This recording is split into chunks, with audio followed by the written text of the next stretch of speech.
గారు ఈ రాష్ట్ర ప్రజల కోసం మా జగనన్న ప్రభుత్వంలో ఈ ఆరోగ్యశ్రీని దాని లిమిట్ ని 25 లక్షల వరకు పెంచి 108 104 సేవల్ని మరింత స్ట్రెంథెన్ చేసి రిమోట్ ఏరియాస్ లో ట్రైబల్ ఏరియాస్ లో కావాల్సినటువంటి అంబులెన్స్ ని ఇంకా అందుబాటులో ఉంచి అవన్నీ టైంకి వచ్చేలాగా పనిచేసేలా చేసి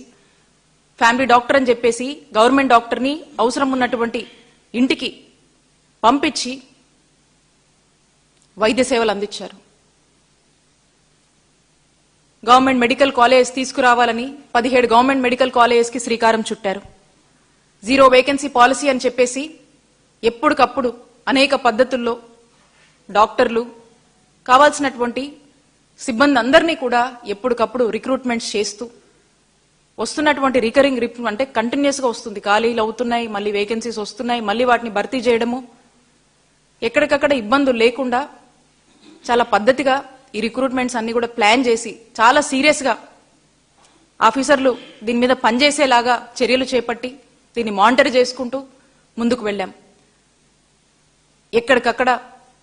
ఆరోగ్యశ్రీని నెట్వర్క్ హాస్పిటల్స్ ని ఎంకరేజ్ చేసి వాటిని పెంచుతూ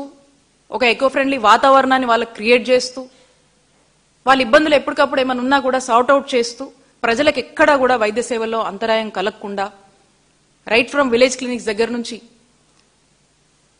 పిహెచ్సీలు కావచ్చు, సిహెచ్సీలు కావచ్చు,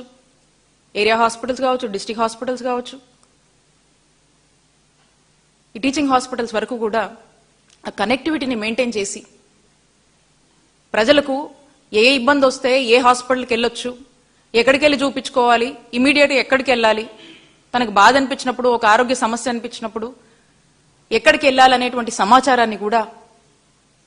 రాష్ట్ర ప్రజలకు ఆ అవగాహన కల్పిస్తూ చేసినటువంటి అనేక గొప్ప కార్యక్రమాలు ఉన్నాయి. అనేక రిఫార్మ్స్ తీసుకొచ్చారు. ఇవన్నీ కూడా ప్రజలకు మేలు చేయాలి, మంచి ఆరోగ్యం కల్పించాలి అని చెప్పి